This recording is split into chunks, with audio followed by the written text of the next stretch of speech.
नमस्कार दोस्तों, स्वागत है आपका आपके अपने यूट्यूब चैनल मनप स्टोरीज में। दोस्तों, कहानी चल रही है गौरी शंकर बने एक दूजे के लिए।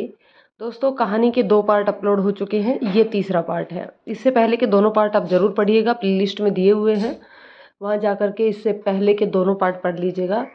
दोस्तों, कहानी शुरू करने से पहले एक छोटी सी इन्फॉर्मेशन कि जो ये चैनल है इस पर कुछ गड़बड़ हो गई है, मतलब कुछ इश्यूज़ आ गए हैं, कुछ चैलेंज हैं जिनको पूरा करना ज़रूरी है। तो जब तक ये चैलेंज पूरे नहीं हो जाते तब तक आपको पार्ट छोटे ज़रूर मिलेंगे।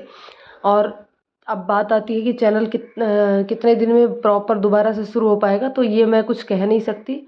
हो सकता है 15 दिन में भी अगर हो जाता है तो ठीक है, अदरवाइज़ पूरे 3 महीने का समय इसमें लगेगा, क्योंकि मुझे 3 महीने का मेल आया है कि 3 महीने बाद वापस से कुछ मैं कर पाऊँगी इसमें।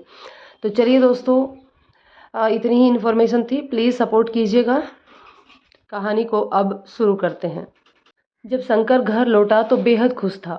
मुझे मालूम है खाना कितना खराब बना था, गौरी बोली, लेकिन मुझे तो पता ही नहीं चला क्योंकि उसमें तुम्हारा प्यार मिला था। बस इसी तरह तुम खाने में प्यार डालकर खिलाती रहोगी तो मैं फूल कर मोटा हो जाऊंगा। शंकर मुस्कुराया। ठीक है, मैं धीरे धीरे सीख जाऊंगी। Okay madam. और क्या किए दिन भर? सब्जियां कैरेट में डाली और माँ की मदद की। ये सब कुछ बिल्कुल नया है मेरे लिए। गुड, अच्छी बात है, तुम एडजस्ट होने की कोशिश कर रही हो। जब भी तुम्हें ऐसा लगे कि ये काम मुझे नहीं करना तो मुझे बता देना। तुम्हारे लिए कोई ज़ोर ज़बरदस्ती नहीं है। ठीक है, पर मैं सीखना चाहती हूँ, इसलिए करती हूँ। आपको चिंता करने की ज़रूरत नहीं है। ठीक है मैडम, करो, मुझे क्या। और इस तरह उसकी रोज़ की दिनचर्या एक ढंग से ढल गई। अब गौरी उनके रंग में पूरी तरह रंग गई थी। वह सब्जियों को परिवार के साथ समेटती, खाना बनाती और घर के सारे काम निपटाती। वो भी खुश थी और उसका परिवार भी उससे खुश था। एक दिन उसने शंकर से कहा, शंकर, अब मुझे एक बच्चे की चाहत हो रही है। ये तो अच्छी बात है गौरी, परंतु मुझे लगता है पहले तुम्हारे सपनों को पूरा करना चाहिए, और मैंने इसीलिए अब तक बच्चों के बारे में कभी तुमसे बात नहीं की। तुम भी तो लॉ की पढ़ाई करना चाहते थे, उसको पूरा क्यों नहीं करते? मेरी तो पढ़ने की कोई इच्छा अब नहीं रही। मुझे तो अब बच्चे की ही इच्छा है। जैसी तुम्हारी मर्जी गौरी, मैं तुमको कभी भी किसी बात के लिए फोर्स नहीं करूँगा। हाँ, मैं अपनी लॉ की पढ़ाई पूरी करने के लिए आज ही आवेदन कर दूंगा। फिर मुझे 1 साल के अंदर बच्चा चाहिए, गौरी बोली। ठीक है, हम कल डॉक्टर के पास चलेंगे और उन्हीं के हिसाब से प्लान करेंगे। दूसरे दिन वो डॉक्टर के पास पहुंच गए। नमस्ते मैडम, आइए बैठिए, बताइए क्या बात है। मैडम, हम लोग बच्चा प्लान करना चाहते हैं। That's good. तो इसमें पूछने वाली क्या बात है? आपका महीना तो ठीक चल रहा है ना? जी मैडम, गौरी ने कहा। तो बस उससे 15 दिन बाद लगातार प्रयास करिए, भगवान ने चाहा तो हो जाएगा। ठीक है मैडम, यह कहकर दोनों वापस आ गए। उन्होंने 1 महीने, फिर दूसरे महीने, फिर तीसरे महीने प्रयास किया, परंतु सब निष्फल। फिर शंकर ने तय किया कि हम फिर से एक बार मैडम से मिलना चाहिए। फिर से मैडम के पास गए। मैडम, हमने लगातार 3 महीने बच्चे के लिए प्रयास किया है, पर सब बेकार, कुछ हुआ ही नहीं। मुझे लगता है आप दोनों को एक बार चेकअप करा लेना चाहिए। जी मैडम, आप जैसा कहें। मैं लिख देती हूँ, आप लोग डायग्नोस्टिक सेंटर चले जाइए। दोनों डायग्नोस्टिक सेंटर पहुँच जाते हैं और पहुँचकर जांच कराने के लिए सैंपल दे आते हैं। 2 दिन बाद जब रिजल्ट आया तो वे उसे लेकर मैडम के पास चले गए।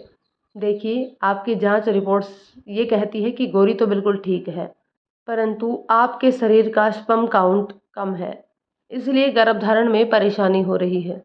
ओह, चिंता की कोई बात नहीं है, मेडिसिन लिख देती हूँ, आप मेडिसिन लेते रहिए और 1-2 महीने से फिर ट्राई करिए, शायद आप सफल हो जाएं। जी मैम, धन्यवाद। वे दोनों फिर से आशान्वित हो गए कि अब शायद उनकी उम्मीद पूरी हो जाए, परंतु परिणाम तब भी निरर्थक था। वे लगातार 2 साल तक सभी तरीकों से प्रयास करते रहे, टेस्ट ट्यूब, वीआईएफ, सब कुछ जो भी मेडिकल साइंस में संभव हो सकता था। दोनों सभी कुछ ट्राई कर लिए, परंतु परिणाम अब भी शून्य था। एक दिन शंकर ने गौरी से कहा, गौरी, खराबी मुझ में ही है। तुम अपने सपनों को क्यों बर्बाद कर रही हो? कम से कम तुम तो अपने सपने को पूरा करो।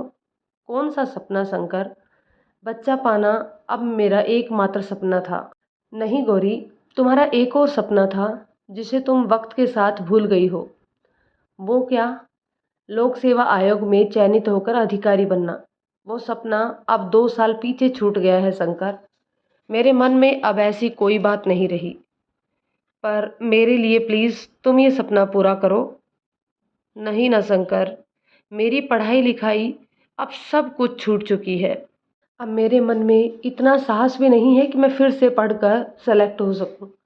फिर से कहाँ डियर? ये तो पहली ही शुरुआत होगी। तुमने इससे पहले प्रयास किया ही कहाँ था? करो ना प्लीज़, मेरी खुशी के लिए कम से कम 1 साल तो प्रयास करो।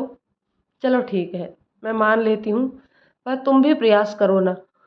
मैं तो यहीं से पढ़कर प्रयास करूँगा, वरना घर कैसे चलेगा? यहीं से मतलब तुमको मैं घर के कामों से मुक्त करके जयपुर भेज दूंगा, ताकि तुम आराम से तैयारी कर सको। तो यहाँ तुम्हारा ध्यान कौन रखेगा? माँ है ना घर में, और बाकी लोग भी हैं। अच्छा, और टिफिन कौन बना कर देगा? तुम्हें तो सिर्फ मेरे हाथ का ही टिफिन खाने की आदत है। तुम्हारे फ्यूचर के लिए सबका त्याग। तुम बस एक बार सेलेक्ट हो जाओ तो हमारी स्थिति भी सुधर जाएगी। हाँ, ये तो तुम ठीक कह रहे हो, गौरी बोली। तो फिर कर लो तैयारी। मैं पता करता हूँ जयपुर में पढ़ने के लिए सबसे अच्छी संस्थान कौन सी है, फिर चलेंगे। अच्छा ठीक है, सिर्फ तुम्हारे कहने पर मैं 1 साल प्रयास करके देखूंगी, और अगर नहीं हुआ तो वापस आ जाऊंगी। आ जाना वापस। वैसे भी तुमसे दूर रहकर मैं कौन सा यहाँ ठीक ठाक रहने वाला हूँ। बस अपने को व्यस्त करने के लिए लॉ का अंतिम वर्ष कंप्लीट कर लूँगा। हाँ, ये ज़्यादा उचित है। दोनों पढ़ेंगे तो मन भी लगेगा और समय भी कटेगा, गौरी बोली। ठीक है, मैं माँ पिताजी को ये सब बता देता हूँ कि तुमको 1 वर्ष के लिए जयपुर भेज रहा हूँ। शाम को जब सब घर परिवार के लोग इकट्ठे होकर बैठे, शंकर ने कहा, माँ पिताजी, मुझे आप लोगों से कुछ बात करनी है। मैं गौरी को जयपुर भेज रहा हूँ पढ़ने के लिए। गौरी लोक सेवा आयोग की तैयारी करना चाहती है। अगर वह नौकरी लग जाएगी तो हम सब की स्थिति भी सुधर जाएगी। माँ, कुछ पाने के लिए कुछ खोना तो पड़ता ही है। इसलिए माँ, अब आपको फिर से अकेले काम करना पड़ेगा।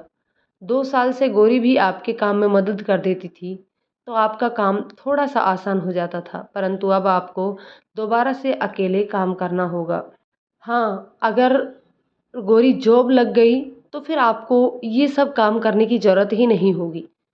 बेटा, तुझे इतना सब कुछ कहने की ज़रूरत नहीं है। अगर बहू पढ़ना चाहती है तो वह ज़रूर पढ़ेगी। जब हमने अपने बेटे को पढ़ने के लिए भेजा, तो हम अपनी बहू को क्यों नहीं भेजेंगे? गौरी बेटा, तुम जाओ और आराम से पढ़ाई करो। यहाँ की कोई चिंता मत करना। यहाँ तो मैं सब संभाल लूँगी। मुझे पूरा यकीन है 1 साल बाद तुम ज़रूर नौकरी लग जाओगी। मेरा और तुम्हारे पिताजी का आशीर्वाद तुम्हारे साथ है। शंकर ने अगले 1 सप्ताह के अंदर जयपुर जाने की सारी तैयारियां कर ली, और दोनों एक दिन ट्रेन पकड़कर जयपुर के लिए रवाना हो गए। ट्रेन से उतरकर शंकर ने पहले पेइंग गेस्ट वाले घर जाने का फैसला किया, क्योंकि रहने का इंतजाम करना सबसे पहले ज़रूरी था। इसलिए उसने तय किया कि घर की ओर रुख किया जाए। Hello aunty. जी बोलिए। वो आपसे पेइंग गेस्ट के सिलसिले में बात हुई थी। क्या नाम है आपका? जी, गौरी के नाम से बात की थी। अच्छा, हाँ हाँ, आपने बात तो की थी। अंदर आइए, बैठिए। जी आंटी, शंकर बोला। देखिए, यहाँ पर 3 रूम हैं। एक एक रूम में दो दो लड़कियाँ रहती हैं। अभी फ़िलहाल 5 लड़कियाँ हैं। एक रूम में एक ही लड़की है, वहीं आप रह सकते हैं। और खाने का क्या व्यवस्था होगी आंटी? खाने के लिए टिफ़िन की व्यवस्था है, और एक कॉमन इंडक्शन भी रखा हुआ है। अगर चाय या मैगी वगैरह कुछ बनाना हो तो बना सकते हो। चाय और मैगी सुनते ही शंकर मुस्कुरा दिया। उसने कहा, लो भाई, तुम्हारी फेवरेट चीज़ों की व्यवस्था तो यहाँ भी मिल गई। अच्छा, कितना देना होगा रूम रेंट? ₹1000 पर कैंडिडेट है और खाने का 800 रुपये महीना। ठीक है आंटी, कह के शंकर ने 1800 रुपये निकाले और उन्हें दे दिए।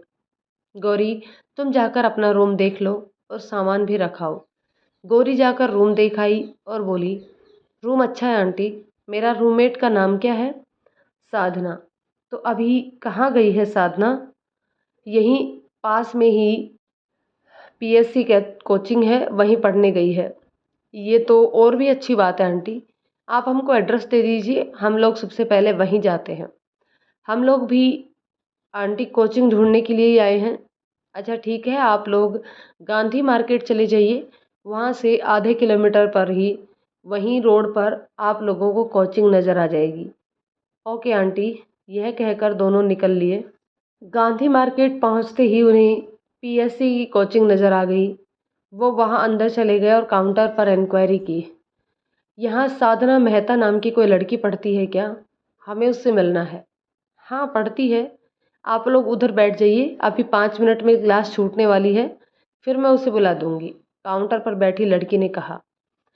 तभी क्लास ख़त्म होने की घंटी बजी। उसने जाकर साधना को बुला लिया। हाय, मेरा नाम गौरी है, आप साधना हो ना? वो दास आंटी के यहाँ रहती हैं? हाँ मैं वही हूँ। मैंने आपको पहचाना नहीं, मैं अभी अभी आपके रूम में शिफ्ट हुई हूँ और ये मेरे हस्बैंड हैं। ओह अच्छा, तो आप मेरी रूम पार्टनर हैं? हाँ, मैं भी यहाँ कोचिंग करने आई हूँ और इसी सिलसिले में आपसे बात करनी थी। ओके बताइए। बस हमें ये जानना है कि यहाँ पीसीएस के लिए कोचिंग करना कितना उचित होगा। देखिए, मैं तो यहाँ इसलिए ज्वाइन की हूँ कि यहाँ ये एकमात्र कोचिंग है जहाँ फीस भी कम है और फैकल्टी भी ठीक है। कुछ और भी कोचिंग हैं शहर में, पर वो सब महंगे भी हैं और घर से दूर भी। पढ़ना तो हमको खुद ही है, इसलिए मुझे तो बेस्ट यही लगा। अच्छा, इस कोचिंग की फ़ीस कितनी है? शंकर ने पूछा। प्रारंभिक और मुख्य परीक्षा को मिलाकर लगभग 25,000, साधना ने बताया। ये तो ठीक है। और एक साथ देना है या फिर किस्तों में दे सकते हैं? किस्तों में दे सकते हैं। अभी आप 5,000 रुपये जमा करवा सकते हैं। शंकर ने फॉर्म भरा और फीस जमा कर दी। फिर वो वहाँ से रूम के लिए निकल गए। गेस्ट रूम में जाने से पहले गौरी ने पूछा, शंकर तुम इतना खर्चा मेंटेन कैसे करोगे? हो जाएगा गौरी, तुम निश्चिंत रहो। अब मेरी तनख्वाह भी 12,000 रुपये हो गई है और तुम्हारे रहने खाने पढ़ने में महीने भर का 4,000 रुपये से ज़्यादा नहीं लगेगा। आराम से हो जाएगा गौरी, तुम चिंता मत करो। तुम सिर्फ अपने पढ़ाई पर ध्यान दो। मैं तुमसे अलग नहीं रह सकती शंकर, कहकर गौरी शंकर से लिपट गई और रोने लगी। पागल, रो क्यों रही है? ये अलगाव तो हमारे अच्छे जीवन के लिए है और वैसे भी हम हर 15 दिन में मिलेंगे ही। मन करे तो तुम शनिवार रविवार को घर आ सकती हो। गौरी अब भी शंकर को कस कर पकड़े हुए थी। गौरी, ऐसे कमज़ोर मत बनो, छोड़ो मुझे, अब जाने दो। शाम हो रही है, ट्रेन छूट जाएगी तो और देर हो जाएगी। ये 5,000 रुपये रख लो, तुम्हें किताबें खरीदनी पड़ेंगी, कुछ लेना हुआ तो ले लेना और अपना ख्याल रखना। उसकी आंखों में भी आंसू आ गए। गौरी फफक कर रो पड़ी। अरे यार, कैसे कर रही हो तुम? तुम तो मेरी शेरनी हो, बहुत हिम्मत वाली और इच्छा शक्ति वाली लड़की हो। गौरी उसको छोड़ ही नहीं रही थी। चुप हो जाओ गौरी, कहकर उसने गौरी को 2-3 बार चूम लिया। अब गौरी थोड़ी शांत हुई और बोली, मैं आपको कभी माफ़ नहीं करूँगी। आप मुझे अपने से अलग कर रहे हो, है ना? ऐसा हम दोनों के भले के लिए कर रहा हूँ मैं गौरी। तुम प्लीज़ इस बात को समझो। आखिर घर पर रहकर तुम्हारा टाइम वेस्ट ही हो रहा है। चिंता मत करो, मैं भी तुम्हारे साथ तैयारी करूँगा, पर घर पर रहकर मैं फ़ोन ले लेता हूँ, फिर हम दोनों फ़ोन पर सारी चीज़ें डिस्कस करेंगे। मैं भी सारे फॉर्म भरूँगा और तुम्हारे साथ एग्ज़ाम दूँगा। किसी एक की भी गवर्नमेंट जॉब लग गई ना, तो हमारा परिवार सुधर जाएगा। गौरी शांति से सब सुन रही थी। अब मैं चलूँ? ठीक है, गौरी बोली और झुककर शंकर के पाँव छू लिए। खुश रहो और जल्दी से अधिकारी बनकर वापस आओ, ऐसा कहकर वो वहाँ से निकल गया। गौरी गेट पर खड़ी होकर ऑटो के ओझल होने तक देखती रही, फिर अपने रूम में आ गई। तभी साधना रूम के अंदर आई। हाय गौरी, आओ बैठो। तुम तो उदास दिख रही हो, हस्बैंड चले गए इसलिए? नहीं, ऐसी बात नहीं है, पहली बार अलग हुई हूँ ना, इसलिए। ओह, मतलब तन्हाई में रातें कटेंगी इसलिए। साधना व्यंग मारते हुए हंसी। अच्छा, तो तुम बदमाशी भी करती हो साधना? हाँ बिल्कुल करती हूँ, और तुमसे तो ढेर सारी अंदर की बातें भी सीखूंगी। चुप कर पागल, तुझे और कुछ नहीं सूझता? ये बता, मैं कौन सी किताबें खरीदूं? कोचिंग वाले प्रोवाइड करेंगे ना? तू चिंता क्यों करती है? हाँ, दो चार किताबें जो उन्होंने बताई है वो मैं तुम्हें बता देती हूँ। अभी तो मेरे पास है, तुम चाहो तो इसी से पढ़ सकती हो, या चाहो तो अपनी भी अलग से खरीद सकती हो। थैंक्स यार साधना, तुमने मेरी चिंता कम कर दी। मैं तो सोच ही नहीं पा रही थी कि शुरुआत कहाँ से करूँ। अच्छा ये बता, तेरा कोई बॉयफ्रेंड है कि नहीं? अरे नहीं यार, मेरी ऐसी किस्मत कहाँ है। देख रही है ना मैं कितनी मोटी हूँ, ऐसे में कोई मुझे क्यों पसंद करेगा। हाँ, अगर किसी बड़ी पोस्ट पर चली जाऊँ तो वहीं प्रशासन अकादमी में किसी से चक्कर चला लूँगी। अच्छा प्लान है तेरा, मतलब तुझे पोस्ट अच्छे लड़की के लिए चाहिए। तो और क्या, साधना बोली। हम दोनों के लक्ष्य कितने अलग हैं ना साधना। तुझे पोस्ट लड़के के लिए चाहिए और मुझे आर्थिक स्थिति सुदृढ़ करने के लिए, है ना? यही जीवन है माय फ्रेंड, यही जीवन है। लो खाना अभी आ गया है, चलो पहले खाना खाते हैं फिर बातें करते हैं। नहीं यार, आज मैं थक गई हूँ, खाना खाकर बस सो जाऊंगी, कल बात करेंगे। शंकर घर जाते टाइम शहर से एक मोबाइल ले गया और दूसरे ही दिन कोचिंग जाने से पहले मकान मालिक के लैंडलाइन फ़ोन पर शंकर का फ़ोन आया। ठीक से सोए कि नहीं? पहले आप बताइए कि रात को कितने बजे पहुँचे और खाना खाया कि नहीं?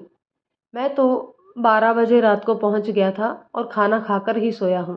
तुम बताओ, सोई कि नहीं? हाँ सोई थी, पर मात्र सुबह सुबह। ठीक है, तैयार होकर कोचिंग चली जाओ और अपनी तबीयत का विशेष ध्यान रखना। और तुम भी अपना ख्याल रखना। टिफ़िन माँ से बनवा लेना, वो नीली शर्ट पहन लेना, धुली रखी है। और तुम्हारा टिफ़िन भी मैंने वहीं किचन में रख दिया था। बस बस, मेरी चिंता मत करो। तुम ना मुझे एकदम बच्चों जैसा ट्रीट करती हो। तुम हो ही वैसे, तुम्हारा बिल्कुल बच्चे जैसा ख्याल रखना पड़ता है। दोस्तों, कहानी के इस पार्ट को भी हम यहीं रोकते हैं, मिलते हैं एक और पार्ट में। तब तक के लिए दोस्तों, कहानी कैसी लगी कमेंट करके बताते रहिएगा। यदि कहानी पसंद आती है तो इसे लाइक शेयर कर दीजिए। चैनल पर नए हैं तो प्लीज़ चैनल को सब्सक्राइब ज़रूर कर लीजिए। धन्यवाद दोस्तों।